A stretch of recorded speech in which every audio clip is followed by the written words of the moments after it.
Hello and welcome to Xhead. Uh, Nick's Picks really liked the arrowheads, among other things, in those survival cards. And just a quick show here, I made a string for this one that I'm carrying. And by doing this way, I should have enough paracord here to make a bowstring as well. That's not exactly what this video is going to be about. However, I just wanted to quickly show that. I thought I would show my historical arrowheads um, that I use on historical markets, Iron Age markets that I'm often on in Volleris Jernalder Landsby, which is an Iron Age reconstructed village, and on Viking markets, and on not many, but sometimes a few medieval markets as well. I do mostly Iron Age and Viking Age though. So let's take these two first, actually, because this is only an arrowhead so far, and this is on an arrow. I just don't have any feathers on it yet. None of these are actually made to be used by a heavy bow. I have made them so they can be used by my 30 and 40 pound bow. I am going to make some at some point, both with bone, flint, and iron tips or heads, made with stronger wood, which will be able to be shot with very strong, much stronger bows. So lately I've begun playing around with making bone arrowheads. So these two are some that I have made. This was my last stick, so this one is on an arrow shaft here, but this is not yet. This is supposed to simulate a very, very simple arrowhead that is very narrow, as you can see, and will probably go more straight through things than it will stick into things. I have discussed that with multiple very knowledgeable people that knows a lot more than I do when it comes to both bone and flint arrowheads, that often if it was someone that did not really know how to make a proper arrowhead, you could always make a simple one like this. It's not the best for hunting. It could work, but it's not really that great. You want something bigger, and I have better examples in iron, but wider, that will do more damage, so the animal you shoot will bleed out faster, or at least get more damage. But could you take a hare or a pheasant with this? Sure, if you hit it right, you can. So simple little arrowheads was a thing, most likely. That's what this is here to simulate. And then this one, of course, I wasn't able, with a quick little Google search, to find many pictures of finds of bone arrowheads, not even drawings. So I just stuck with that simple one, and then a shape that I know from flint. This was actually quite easy to make as well. I'm sure there's some that are much harder, but it takes a longer time and a little bit more skill to make this than it does to make this, because this is literally just a piece that you sharpen up. This you actually have to shape in as well. So that's something that I'm working on, among other things. Let me just see here. That one, that one, that one, and that one. Now the rest of these I have bought on various markets and from various people. So here are 4 flint arrowheads made by a flintsmith that comes in that Iron Age village for their market. I bought these a couple years ago, and as you see, I'm not extremely perfect at putting these things on. Did my best at the time, and I'm slowly getting better at it, but yeah, I made these a couple years back. not made them, but put them on the shafts here, or the arrows. So mistakes happened. Like the tip of that one is unfortunately broken a little bit. This one, although this is not as simple because this have actually been shaped a little bit, but it's kind of like my bone version here, a little simple one, not with all of these shapes in it, just a pretty straight piece. So yeah, in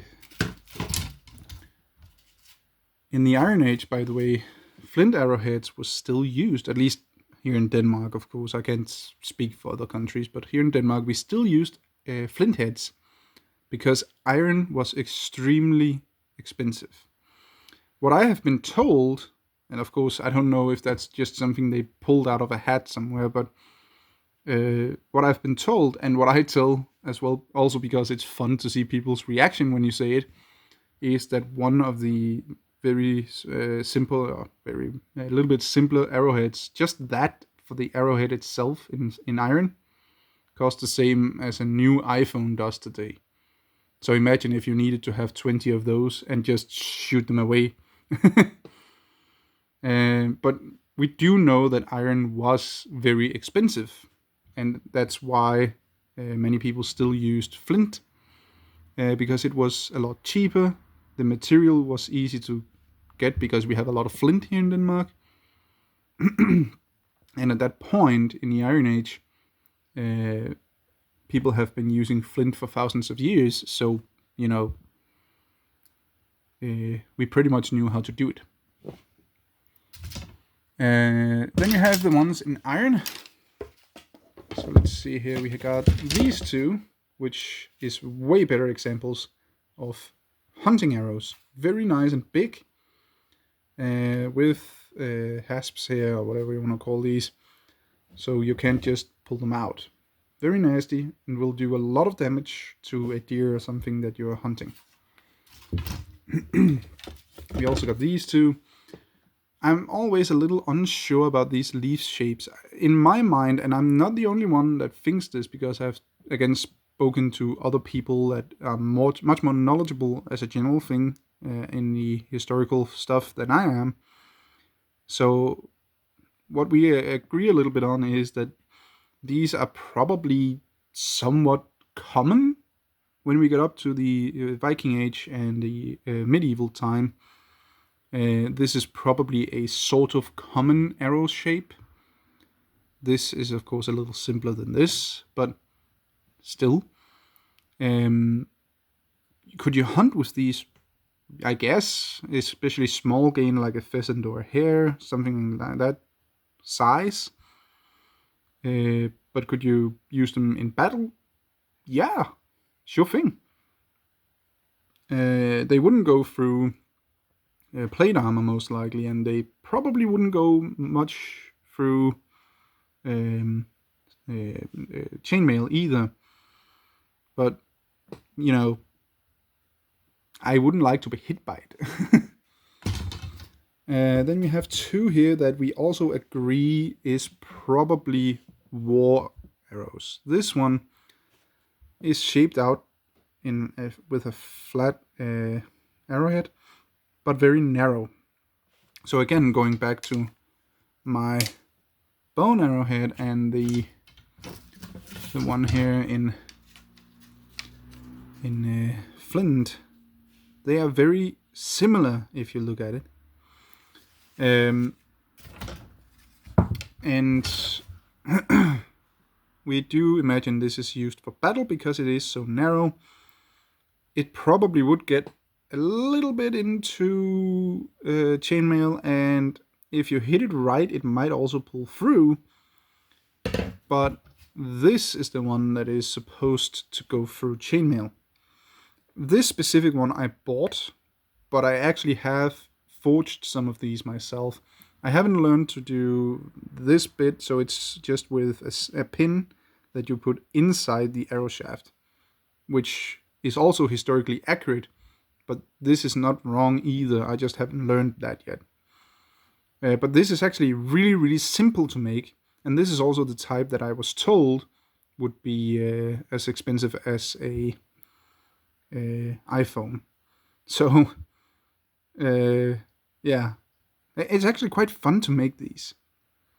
Yeah, but yeah, this arrowhead is what I will call a um, oh, I can't remember what it is in English now. But anyway, it is supposed to be going through chainmail. So this is a direct war arrow. This is not what you would use for hunting. It's not what you would use for everyday. This is for war. Could you hunt with it? Yeah. Would it be good for it? Probably not. It will just go straight through your target. But again, if it's a small thing like a pheasant or a hare, you might make this go straight through and stick into the ground, and that hurt animal might not be able to get away before you get over there, because this will be buried deep in the ground. So yeah, that's what I got right now. I'm always in search for new arrowheads, and I'm actually slowly talking with a historical blacksmith about making every single a copy of every single arrowhead that have been found in Denmark from the Iron Age up till the early medieval times. This is something that might take a couple of years before we agree on it, and I find the right blacksmith, and I have the money to actually do it. But slowly I add to my little collection of historical arrows, and that's just one of the things that I like. And I'm also, every time I get to make one, also the bone ones, I try to make so I have a few of each, so I can put one into the quiver with these that I only use to show people on markets.